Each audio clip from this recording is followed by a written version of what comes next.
In the summer of 1975, Travis Walton is a member of a 7-man logging crew hired to thin out trees in the Apache Sitgreaves National Forest. They're a tight-knit, hard-working group. Then, several months into the job, on November 5th, as they head back to town, everything in their world changes.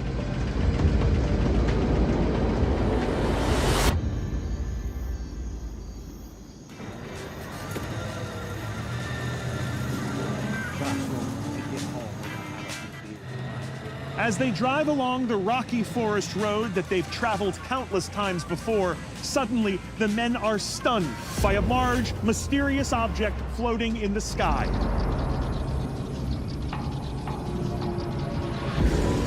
What the hell is that?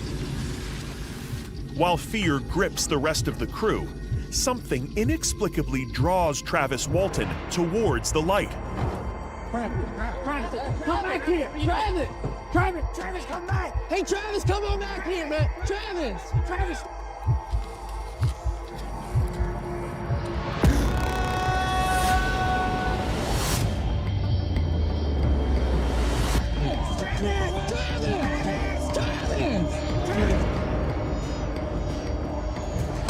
Come on! Gripped with panic, his friends flee the scene.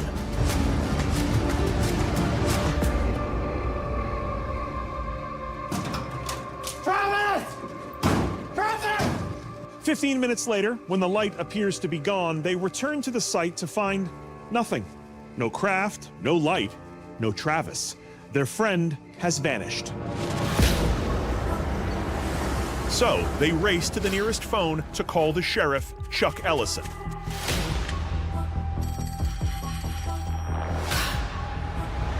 Our friend's been taken. Though he's skeptical, Sheriff Ellison accompanies the men back to the scene. Travis, come back! Travis! But after a search that drags late into the night, they're forced to call off the hunt as the temperature plummets. If Travis is out there somewhere, he's in for a brutally cold night.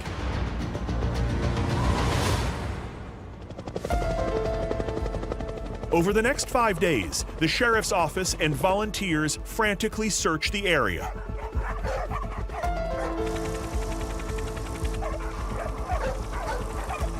In an odd moment that would become relevant decades later, the logging foreman and others recall an investigator using a Geiger counter. When they test the men's hard hats, the needle jumps way up. But let's file that away for now, because this small logging crew is about to have their feet held to the fire. 3 days after Travis goes missing, the sheriff's department administers polygraph tests for the 6 loggers. The men deny any involvement in Travis's disappearance, and they all recount the same bright light in the sky. They pass with flying colors, but there's still no explanation for where Travis Walton could be.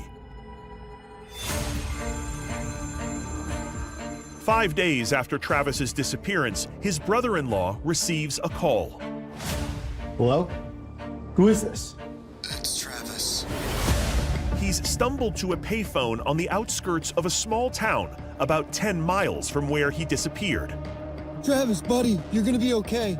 When they find him, all he remembers is waking up earlier that night, lying flat on the road, with a light above him that disappeared.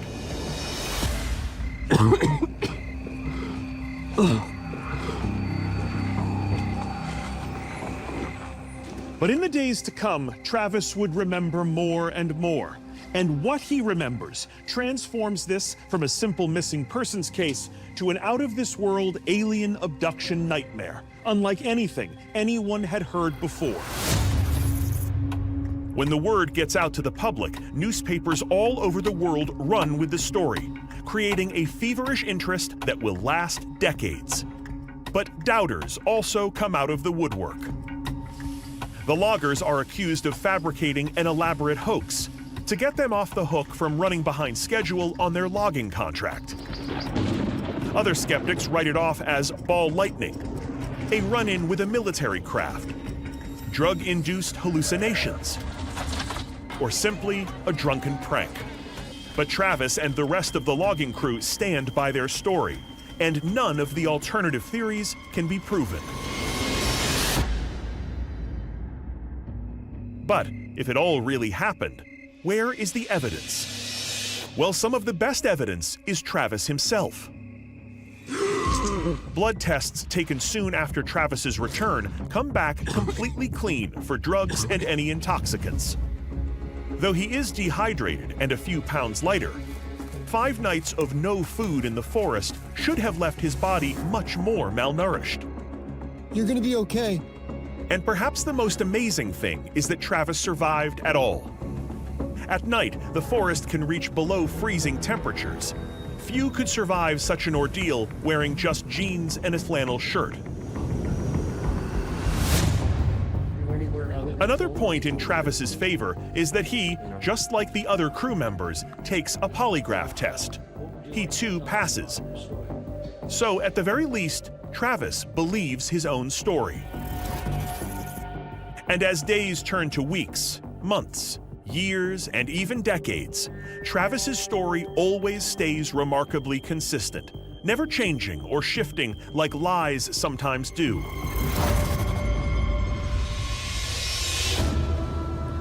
And Travis seemed genuinely honest that the event had affected him deeply when I sat down with him 40 years later.